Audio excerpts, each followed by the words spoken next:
Assalamualaikum warahmatullahi wabarakatuh. Perkenalkan, nama saya Firja Adlin Zain dari kelas 84.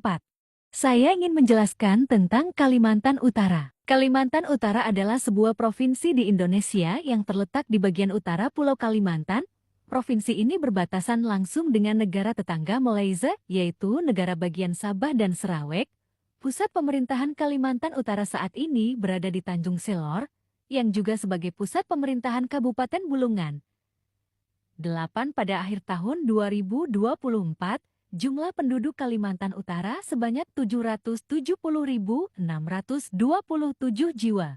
Dan di dalam Kalimantan Utara juga memiliki Museum Kesultanan Bulungan adalah sebuah museum bersejarah yang berada di Kabupaten Bulungan, Provinsi Kalimantan Utara.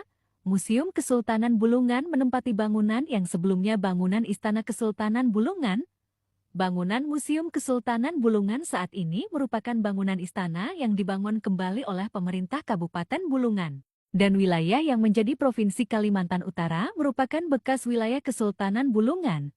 Kesultanan Bulungan menjadi daerah perluasan pengaruh Kesultanan Sulu. Namun Kerajaan Berau yang merupakan induk dari Kesultanan Bulungan menurut Hikayat Banjar, termasuk salah satu Fazal, negara bagian di dalam Mandala negara Kesultanan Banjar sejak zaman dahulu kala. Ketika Kesultanan Banjar masih bernama Kerajaan Negara Dipa masa Hindu, sampai tahun ke-1850. Dalam sejarahnya negeri-negeri di bagian utara Pulau Kalimantan yang meliputi Sarawak, Sabah, Brunei.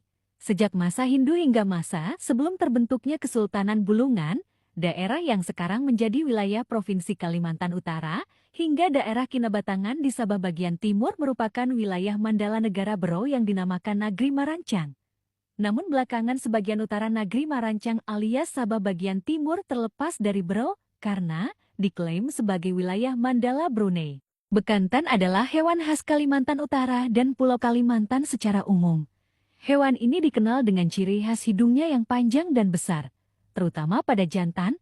Bekantan memiliki nama ilmiah Nasalis larvatus dan biasa disebut juga monyet Belanda atau Proboscis monkey. Perilaku: bekantan adalah hewan arboreal hidup di pohon, tetapi juga perenang yang ulung. Mereka juga dikenal sebagai primata yang ekspresif dan berkomunikasi dengan berbagai vokalisasi. Berikut adalah hasil penjelasan saya tentang Kalimantan Utara. Terima kasih karena telah menonton hasil penjelasan saya tentang Kalimantan Utara. Saya akhiri dengan wassalamualaikum warahmatullahi wabarakatuh.